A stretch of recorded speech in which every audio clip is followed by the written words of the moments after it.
Nous sommes toujours sur le cas du Cameroun. Le président de la Commission de l'Union africaine appelle à la retenue alors qu'un des candidats à la présidentielle, Maurice Kamto notamment, a revendiqué la victoire, demandant même à Paul Biya de préparer, donc demandant à ce que Paul Biya s'apprête à ce qu'il lui prépare une retraite heureuse. Et on accueille sur le plateau Dominique Alizio, directeur de publication de Chronique de la semaine. Bonsoir Dominique. Bonsoir, c'est bien. Un mot sur le Cameroun, sur l'attitude de Maurice Kamto. Je crois que Maurice Kamto s'était préparé pour jouer au trouble fait. Il est vrai que, bon, avec la candidature de Paul Biya, qui, je crois, postule pour la 7e fois, bon, il y a matière à discuter, mais à peine on ferme les bureaux de vote et lui se proclame élu président qu'il a marqué un penalty. Oui, tu peux marquer un penalty et puis perdre le match. Et ça, j'ai l'impression que ce n'est pas ça. Donc, je crois qu'il devait laisser, il devait plutôt collecter les preuves, s'il a des preuves qu'il y a des fraudes qui l'empêchaient d'être proclamé président de la République. Il collecte ces preuves avérées, pas des preuves fabriquées, parce que je voudrais aussi dire que l'opposition a cette manière de fabriquer de faux procès-verbaux pour brandir. L'opposition? Oui, l'opposition. Je parle même de... Ça, c'est la première fois que j'entends ça. Parce que moi, j'ai vu des procès-verbaux, mais pas fabriqués par l'opposition. J'ai vu des procès-verbaux bien faits. Parce que quand tu compares le procès-verbal... Dans un pays avec... dans un pays Oui, dans un pays. Avec les originaux venus ou bien collectés et par les gouvernants n'ont pas porté plainte. Et les gouvernants n'ont pas porté plainte pour faux usage de faux. Bon, surtout quand ils ne sont pas déclarés... Et s'ils ne sont pas élus président, donc on les ignore dans la fraude. Mais non, moi je crois que Maurice Kamto aurait pu attendre, espérer, suivre comme les autres. D'ailleurs, il n'est pas le seul de l'opposition, justement. Et puis, le Cameroun, le mode de scrutin, c'est à un seul tour. Et donc, l'opposition était allée déjà en rang dispersé. C'est vrai qu'il a eu le soutien d'un candidat. Et bien, ce candidat ne peut pas faire de lui donc un vainqueur au premier tour. Donc, il devait plutôt rassembler les preuves et attendre le résultat et réagir selon les preuves qu'il dispose que, bon, au fait, pour ce scrutin, il a gagné. Mais ce faisant, il fait le jeu de certains leaders de l'opposition en Afrique, justement, qui se proclament président, même avant même qu'on commence le dépouillement des bulletins. C'est ce qui est vraiment dommage. Oui, mais sur l'attitude même de l'Union africaine, le pasteur Edo estimait qu'elle joue au médecin après la mort à chaque fois. Elle aurait pu être avant-gardiste. En faisant quoi? En empêchant, en conseillant à Paul Biya. En empêchant plutôt. En conseillant. Non, parce que le conseil, ça veut dire que si on le conseille, il peut accepter ou refuser. À supposer qu'on allait le conseil, il dit non. Donc ça voudrait dire que mon ami, mon frère, comme il voudrait plutôt qu'on l'empêche.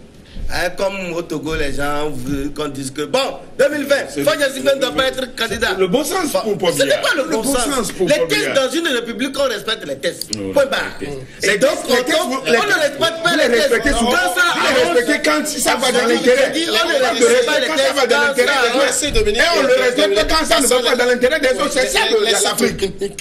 C'est ça. Je peux maintenant. Allez-y, Dominique. Donc je crois qu'il faut respecter les tests. Et respecter les tests, si tout le monde doit respecter l'opposition avait, en amont plutôt, réclamé des réformes et avoir des tests si on d'accord, mais s'ils ne l'ont pas fait, et c'est sur les tests qui régissent la République camerounaise, c'est sur cette base qu'ils sont allés à ce scrutin, ils n'ont qu'à respecter. Le bon sens, quoi, voudrait qu'on respecte les tests. Justement. Je partage pleinement l'avis de Dominique, le bon sens. Mais ça voudrait que qui respecte justement les tests. Le respect des tests passe également par l'organisation d'élections crédibles dans des conditions d'équité. Favorable à tout le monde. Mais lorsque l'adversaire constate, non seulement en Afrique, je peux y aller, non seulement qu'en Afrique, par exemple, celui qui est au pouvoir mobilise tous les moyens de l'État, y compris l'intimidation des agents de l'administration publique, pour aller arborer des t-shirts à l'effigie du parti au pouvoir et voter au nom du parti, parce que tout le monde, quand on est dans l'administration, on est... Il y a un parti politique. Non, on est contraint Parfois, si on n'a pas le cœur de faire... Non, comprends. Ceux qui sont opposants dans l'administration, dans nos États, nous savons comment ils sont traités. Je dis, nous savons comment ils sont traités. Attendez. Donc, l'organisation d'élections crédibles dans des conditions acceptables par tous, c'est aussi le respect de la loi. Donc, la loi, on n'a jamais écrit que cette loi-là doit être respectée par l'opposition et non le pouvoir. Donc, la charité bien ordonnée, commençant par soi-même, tel que je le dis, en allant fabriquer, par exemple, de faux observateurs, et normalement, heureusement que l'organisme a porté plainte, hein. Oui. Heureusement. Et donc, quand vous prenez des autorités qui se comportent comme ça, c'est que nous sommes en danger dans une république. Vous donnez une information un peu partielle. Oui. Parce que ces observateurs en question, le gouvernement a réagi. Qu'ils ont été à un séminaire de Transparency International avec ces badges qu'ils ont brandis pour obtenir le titre d'observateur au nom de... Qui les a envoyés? Ils ont été accrédités comment? Ils sont accrédités comment? Mais ils ont été accrédités, ils ont été à ce séminaire. Avec un badge pour superviser une élection dans un pays, dans une république. Le CAM qui a essayé de les accepter, peut-être aurait pu vérifier au niveau de transparence pour s'assurer que effectivement ils sont des observateurs venant de transparence. Peut-être ils doivent avoir le récépissé. Sinon, en fait, le récépissé ils sont allés avec un badge international qui a adressé à l'État camerounais. Nous donnons toute l'information pour permettre. Oui, moi je donne. Non, mais Dominique, vous savez que Rodrigue ne peut pas se lever avec un badge et aller par exemple au Ghana dire je suis venu pour superviser les élections au nom de l'Union européenne. Non, pas au nom. Vous savez quand pas au nom d'un organisme. Vous avez vu de l'Union européenne. Je vous dis que Samuel, est-ce qu'on est d'accord? Je pense que j'ai la parole. On va parler un à un pour permettre Samuel, est-ce qu'on est d'accord que si moi-même je me lève de mon propre chef pour aller au Ghana superviser, je remplis des formalités qu'il faut. Mais si je dois y aller au nom de Canal K, s'il vous plaît, ce sont des formalités à remplir par Canal K. Depuis qui m'envoie. Oui. Je n'irai pas brandir un badge au nom de Canal K pour dire voilà, Canal K m'a envoyé pour venir superviser. Non. N'oublions pas que ça se joue au niveau des affaires étrangères, s'il vous plaît. Voilà. Non, ne blaguons pas avec la loi. Est-ce que je peux parler? Vous savez, vous connaissez le Cameroun, hein, que c'est un pays de vrais truands. Des gens capables de tout fabriquer. Depuis le sommet. Enfin. Oui. Je sais que le Camerounais, généralement. Le poisson pourri par la tête. On dit toujours qu'il faut toujours se méfier au Cameroun. C'est après le Cameroun, c'est le Nigeria. Et donc, ils sont des voisins qui s'entendent. Bon, il se peut que ce soit des gens qui ont pu s'organiser et utiliser ces moyens pour sauver, peut-être, en des gens, c'est peut-être leur réaction qui a suscité la réaction de Transparency International, notamment en appréciant le bon déroulement. Peut-être c'est de vrais bitosards qui ont fait ça pour aller soutirer un peu de sous à qui de droit. Acceptez pas d'autres vrais bitosards. Bon, maintenant, si derrière, est-ce qu'ils ont eu un appui? Je n'en sais rien. Si c'est des gens qui ont pu... Je vais vous donner un petit exemple. Lors des funérailles, des obsèques de Mandela, vous avez vu l'homme qui... les signes dessous. Mais c'est un homme qui a réussi à s'introduire et puis... Il faisait des gestes qui n'avaient rien à voir avec les signes dessous.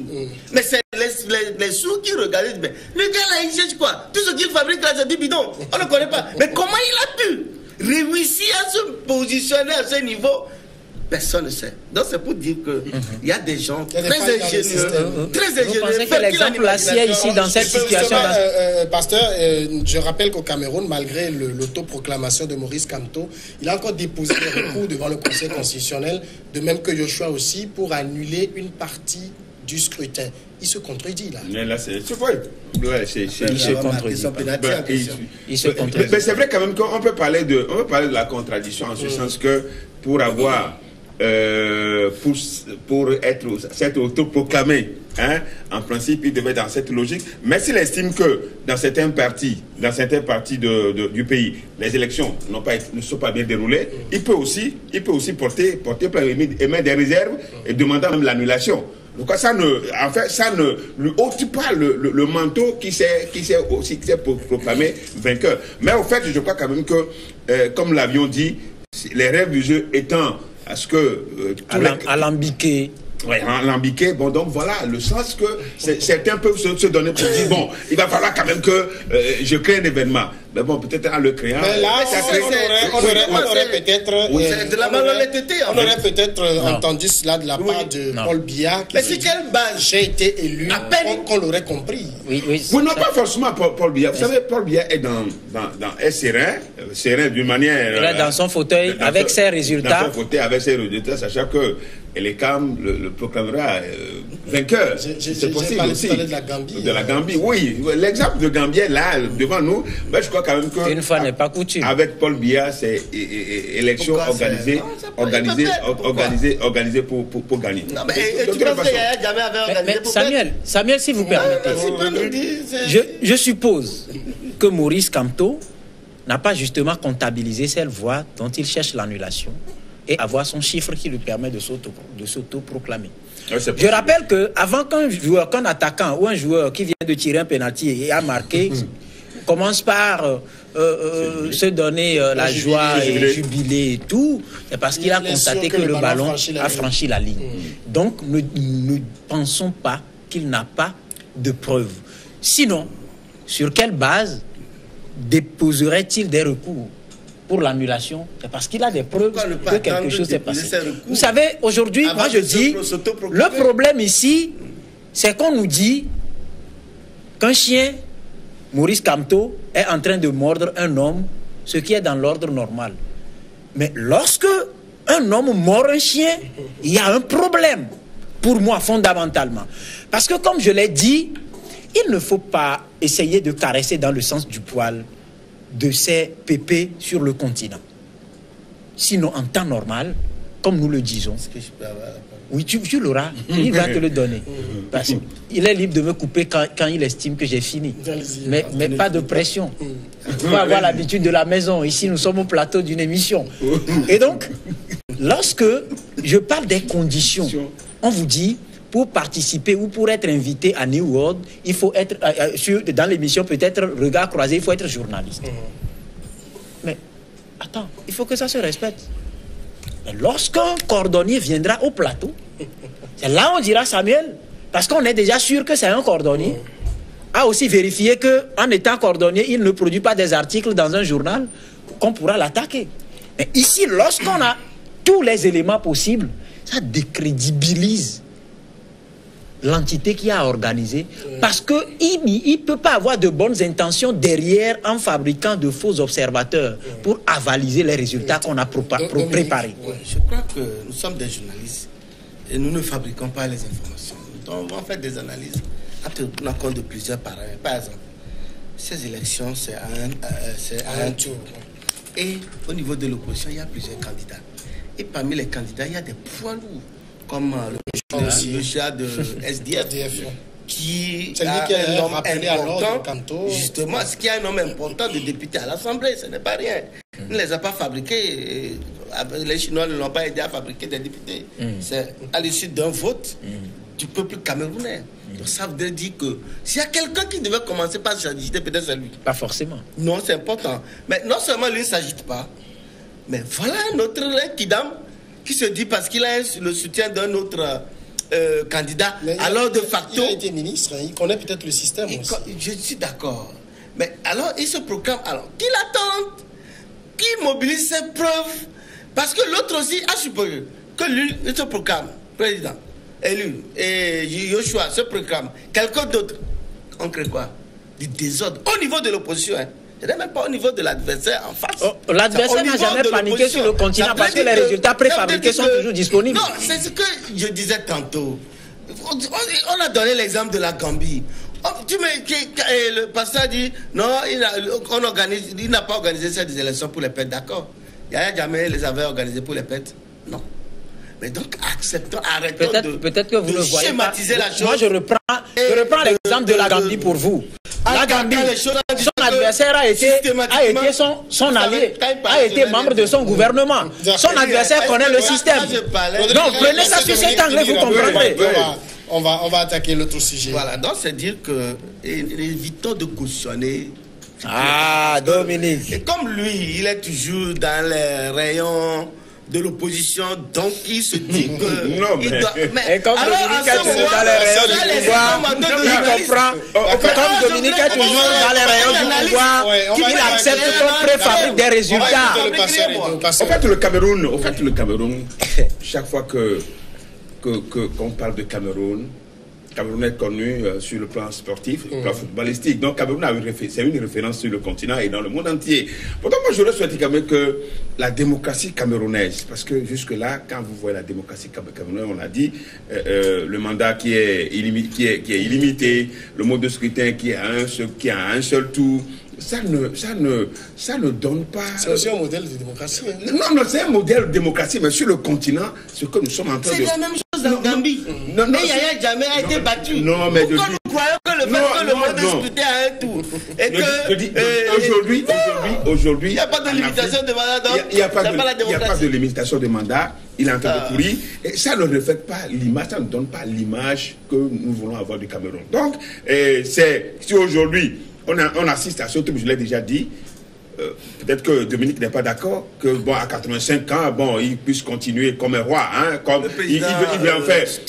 Il en fait de Cameroun. Il y a beaucoup de gens qui sont souhaités comme à Tunisie. Tunisie, la démocratie, tu donnes pas.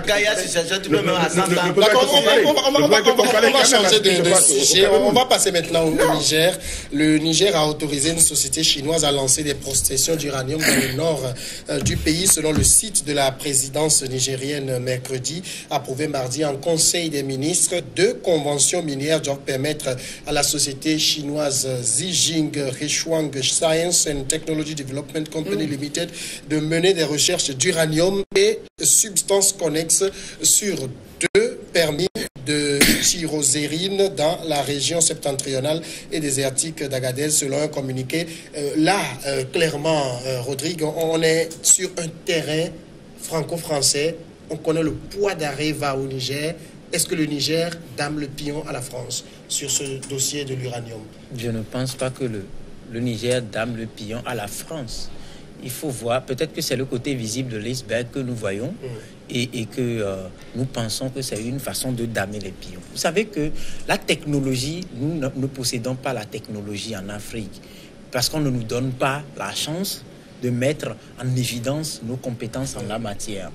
Mais nous savons également qu'aujourd'hui, la Chine ou l'Asie est en train de convoiter vraiment ou de gagner du terrain par rapport aux vieux colonisateurs qui ont à un moment donné montré leurs limites dans beaucoup de choses. Parce que quand que ce soit la Chine ou l'Inde, les gens, surtout la Chine, les gens ont consacré des années à se préparer dans l'ombre et du coup sortir la tête pour frapper fort là où il n'y en a pas. Vous prenez par exemple le nombre d'usines qui travaillent l'uranium par exemple dans ces pays-là.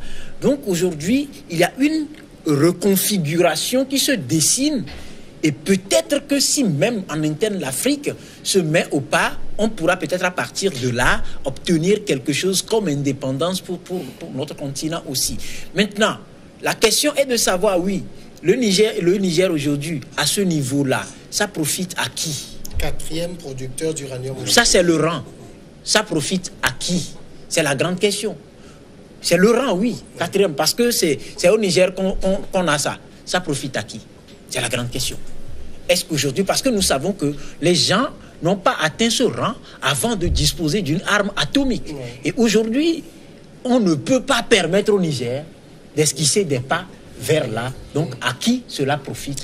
Allons voir. Pasteur Edo, est-ce que le choix de la Chine aujourd'hui est une manière d'effacer la France ou bien on sait aussi qu'on veut peut-être ouvrir un partenariat sud-sud, je ne sais pas moi, quelque chose de... Non, en fait, quand vous voyez depuis un certain moment, au Niger, on se plaint, on assiste à des protestations contre l'extraction de l'uranium par Areva. Donc, la preuve que l'exploitation ne profite pas aux citoyens lambda, aux citoyens nigériens. C'est vrai quand même que la sobriété puisse en gagner, puisque tout ce qui va sortir, ça enrichit. Est-ce que la Chine va faire mieux? Mais justement, vous savez, la Chine, à sa politique, donne l'impression qu'elle est venue chez les Africains, même si elle ne s'assimile pas à ce que les Africains font. Il y a une certaine ouverture par rapport, aux colonisateurs. Et aux ex-colonisateurs. Donc ça fait que les pays africains acceptent de s'ouvrir à la Chine. Et vous savez, depuis un certain moment, il y a le sommet Sino-Afrique. Bon, donc c'est très important. Ce qui n'était pas le cas avant. On avait seulement France-Afrique. Donc vous voyez aujourd'hui. Donc, avec ce que le rang, comme l'a dit, 4e producteur d'uranium dans le monde, le Niger n'est même pas en train d'enrichir son uranium. On n'est même pas encore arrivé là-bas. Voilà. D'ailleurs, est-ce que là, on n'est même pas encore arrivé là-bas? Là, on est juste à l'extraction. Bon, donc, ce qui veut dire que la Chine, qui tente de gagner du terrain en Afrique, ça c'est ce que nous tous nous voulons. Donc il va falloir il revient à la France de pouvoir offrir mieux. Non, offrir mieux, non seulement changer de politique.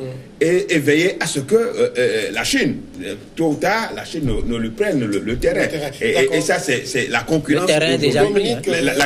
Le terrain est déjà presque pris et la France va vouloir s'en prendre. Dominique, on oppose la France et la Chine là sur le même terrain. Non, je ne crois pas.